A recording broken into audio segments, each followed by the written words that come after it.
Flash में line create करने के लिए आप टूल बार में से लाइन टूल का यूज़ कर लें। लाइन टूल का यूज़ करेंगे तो आपके पास प्रॉपर्टी पैनल में से कुछ ऑप्शंस है लाइन से रिलेटेड। इसमें सबसे पहले है आपका स्ट्रोक विड्थ।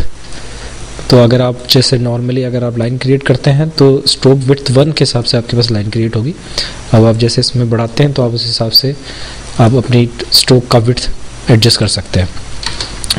स्ट्रोक का कलर चेंज करने के लिए आप यहाँ पे जाके आप चाहें तो स्ट्रोक का कलर भी चेंज कर सकते हैं। फिर से ब्लैक कर लेता हूँ मैं। आपके पास स्टाइल के अंदर कुछ स्टाइल्स हैं, जैसे कि आपके पास डैश लाइंस चाहिए या कस्टम्स और भी शेप्स हैं आपके पास। तो अगर आप जैसे मैं यहाँ पे विड्थ देता हूँ थोड़ी सी, और आप जैसे आप क्रिएट करेंगे तो आपके पास कस्टम शेप्स भी हैं कुछ बनी हुई। आप अपने हिसाब से भी कस्टम जो शेप्स हैं उनको एडजस्ट कर सकते हैं। जैसे कि ये पेंसिल आइकन है आपके पास, इस पर आप क्लिक करें तो जैसे टाइप के अंदर मैंने दे दिया रैग्ड, और फिर आप उस रैग्ड के अंदर भी आपके पास काफ़ी सारे पैटर्न्स हैं, तो आप उनको एडजस्ट करके आप अपने हिसाब से आप कस्टमाइज़ कर सकते हैं अपने स्ट्रोक को। अगर आप शिफ्ट प्रेस करके कोई लाइन क्रिएट करते हैं तो आप देखेंगे वो 45 डिग्री स्नैप होती है। फ्लैश में और तरीके के शेप्स बनाने के लिए आपके पास यहाँ पे एक रेक्टेंगुलर आइकन है, ये इसे बोलते हैं रेक्टेंगल टूल। अगर आप इस पर क्लिक करेंगे तो आपके पास फ्लाई आउट मेनू में और भी टूल्स हैं जैसे ओवल और पॉलीस्टार। तो सबसे पहले हम रेक्टेंगल टूल की बात कर लें तो आप रेक्टेंगल टूल लें और आप प्रॉपर्टी पैनल में देखेंगे सबसे नीचे आपके पास है रेक्टेंगल ऑप्शन।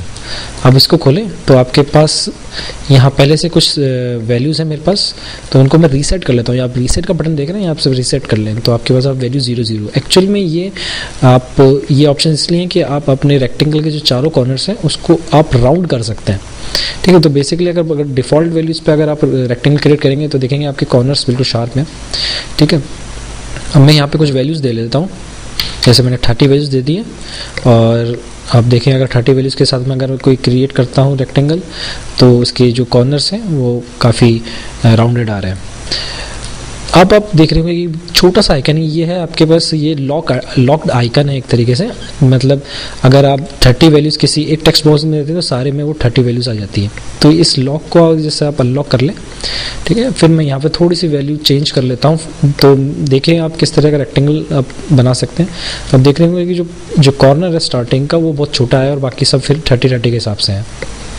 अगर आप ऑल्ट प्रेस करके रेक्टेंगल क्रिएट करते हैं तो आप देखेंगे वो बिल्कुल सेंटर से क्रिएट होता है, और अगर आप शिफ्ट प्रेस करके अगर आप कोई रेक्टेंगल बनाएंगे तो परफेक्ट स्क्वायर बनेगा। अब हम यहाँ टूल बार से ओवल टूल सेलेक्ट कर लेते हैं। तो प्रॉपर्टी पैनल्स में आपके पास सबसे नीचे ओवल ऑप्शंस के अंदर कुछ ऑप्शंस हैं, तो मैं इसको रीसेट कर लेता हूँ। आप चाहें तो फिल्स एंड स्ट्रोक में से आप सर्किल की बाउंड्री का कलर या उसके अंदर का कलर आप चूज़ कर सकते हैं। अब अगर आप बाय डिफ़ॉल्ट अगर कोई ओवल क्रिएट करते हैं, अगर आप ऑल्ट के साथ प्रेस करके क्रिएट करेंगे तो आपका जो ओवल है बिल्कुल सेंटर से क्रिएट होगा, और अगर आप शिफ्ट के साथ क्रिएट करेंगे तो आपका परफेक्ट सर्किल बनेगा। आप ऑल्ट और शिफ्ट दोनों का यूज़ कर सकते हैं, तो ये बिल्कुल सेंटर में से और बिल्कुल सर्किल क्रिएट होगा। मैं भी इन सबको सेलेक्ट करके डिलीट कर देता हूँ। अब हम देखते हैं हमारे पास ऑप्शंस पैनल में क्या ऑप्शंस हैं। तो ओवल ऑप्शन में जाएं और स्टार्ट एंगल में कुछ वैल्यूज़ दे देता हूँ मैं। अब क्रिएट करें तो देख रहे हैं किस तरह से क्रिएट होता है। तो जो आपका जो स्टार्ट एंगल है वो ये एंगल है जहाँ से आपका ओवल बनना स्टार्ट होता है। ठीक है, अंडू कर लेता हूँ। अब मैं स्टार्ट एंगल की जगह एंड एंगल देता हूँ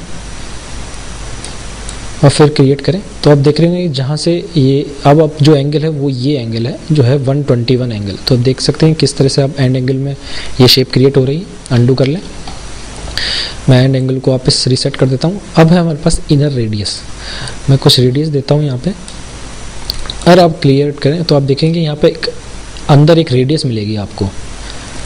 अब मैं क्लोज पाथ को अनचेक करके फिर एक इनर रेडियस को 0 कर देता हूँ और यहाँ पे स्टार्ट एंगल देता हूँ। तो आप देख रहे हैं जो आपका जो ओवल बना है वो एक ओपन पाथ है। आप रीसेट कर लें वापस अपने ऑप्शंस को, तो आप इस तरह से आप ओवल्स की सेटिंग चेंज करके आप तरह तरह के ओवल्स